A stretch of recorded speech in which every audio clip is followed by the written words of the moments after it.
30 जून 2026 को योगा का नेट का पेपर था। अब उसमें पैसेज के अलावा पेपर 2 में 90 क्वेश्चंस आते हैं।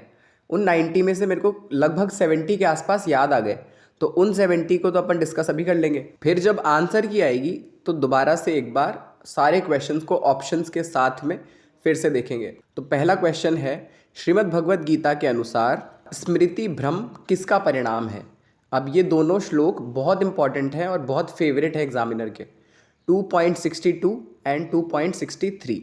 तो ध्यायतो विषयान पुंसः संगस्तेषुपजायते, संगात संजायते कामः, कामात् क्रोधोभिजायते, क्रोधात् भवति सम्मोहः, सम्मोहात् स्मृति विभ्रमः, स्मृति भ्रंशात् बुद्धिनाशो, बुद्धिनाशात् प्रणश्यति। अब अगर आपने हमसे पढ़ा है तो आपको वो सवैया छंद याद होगा जो इस तरह है कि विषयों के चिंतन से आसक्ति उपजे, आसक्ति से काम और क्रोध होता, क्रोध से सम्मोह उत्पन्न होकर, सम्मोह से स्मृति में भ्रम होता, भ्रम से तो बुद्धि ही नष्ट हो जाती, बुद्धि के नाश से पतन होता, वश में जो कर ले इन इंद्रियों को, प्रसन्नता को वो प्राप्त होता, वश में जो कर ले इन इंद्रियों को, प्रसन्नता को वो प्राप्त होता।